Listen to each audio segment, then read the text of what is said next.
問你一個問題，你係咪嗰種溫書或者做嘢嗰陣一定要開住 Spotify 聽歌嘅人？你覺得咁樣可以令你專注，甚至覺得冇咗音樂你就入唔到狀態？但係如果話俾你聽，你一直以嚟覺得幫緊自己嘅呢個行為，其實係每日謀殺緊你50% 嘅記憶力呢？今日讀書日誌同大家拆解華澤子苑嘅最高學習法。書入面引用咗英國格拉斯哥加里多尼亞大學嘅研究結果，喺快節奏音樂底下，大腦嘅記憶測驗得分會比安靜狀態直接冚咗一半。點解？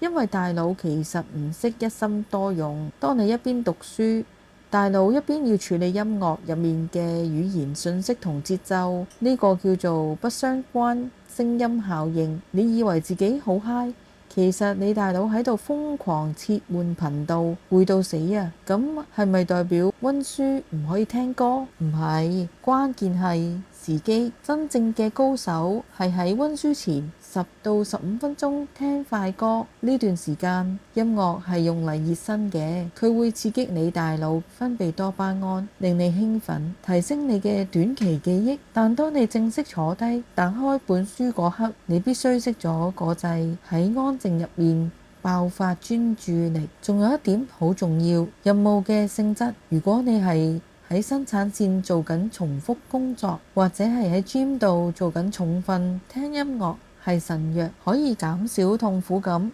提升速度。但如果你係要理解、要閱讀、要思考，音樂就係你最大嘅敵人。我哋要學識將音樂當成工具，而唔係依賴。你要控制音樂，定係俾音樂控制？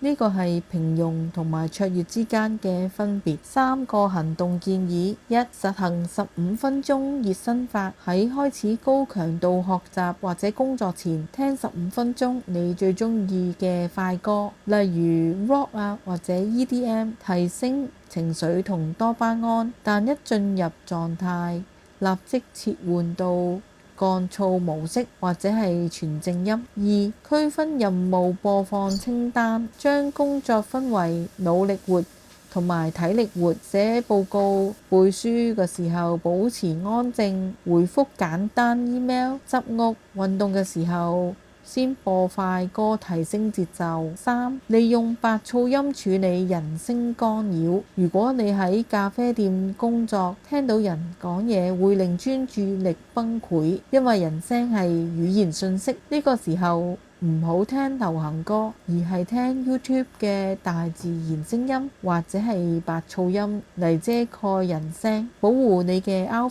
wave。多謝你收聽今日嘅讀書日誌。學習唔係靠死衝，而係靠科學嘅方法。希望今日分享關於聽覺輸入嘅真相，可以幫你揾翻失去嗰50% 效率。如果你覺得呢集內容幫到你，記得 share 俾你嗰個溫書一定要聽歌嘅朋友。我哋下集見。